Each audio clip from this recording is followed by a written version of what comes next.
I was a little kid, I had this like little blue suitcase, and I would just collect like little trinkets and all these little tiny things, like stones from the beach I went to one day, or like and I opened it like years later, and I don't remember where these little things come from, but they're just like little precious tiny cute things, and just, you know, and I would carry this around with me everywhere I went.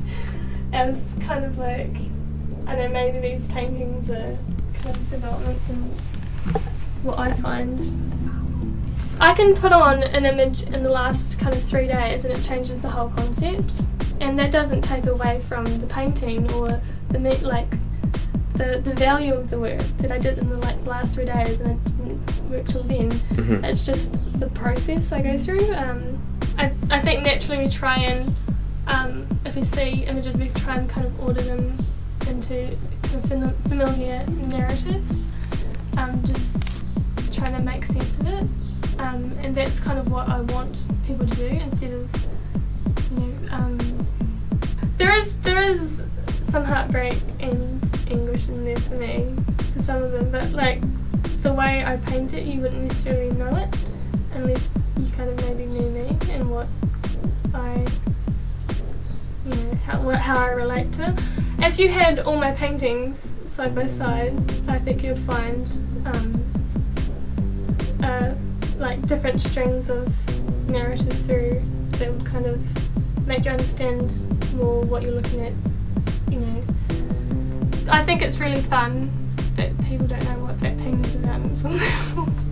For me, it's about art making, and that other stuff's important, but I don't think it takes away from the end result, or it makes it less meaningful, because what you get is kind of me.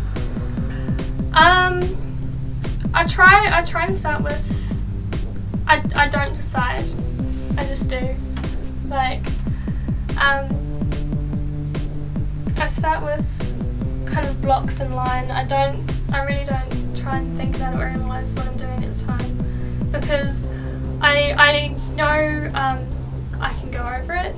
I also know that that may be the final mark that everyone sees, but there's no fear when I start, because I quite like the idea of chance and, you know, that kind of freedom that goes with it.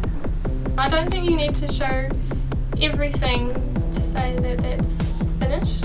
Like, people know I can do portraits. It's more interesting to know why I don't do the whole thing realism. Like, the difference between like the mark making, because I'd say my paintings are about you know, the process rather than the finished product. You see everything. I don't hide anything. It's all there. Like, not black and white, but it's all there. So they can make their minds up whether they well, how they think I get to that point, and the different layers and the different lines kind of add to the development of it. And to me, like, the surface kind of like vibrates almost, and when you paint like a straight portrait, it's flat, and why don't you just have a photo? Is it just to show off your skill? You know, I don't know. I think this is just more interesting, and I like the idea that when people kind of look away and then they look back to it, they possibly see something they did before, and kind of I like the idea of like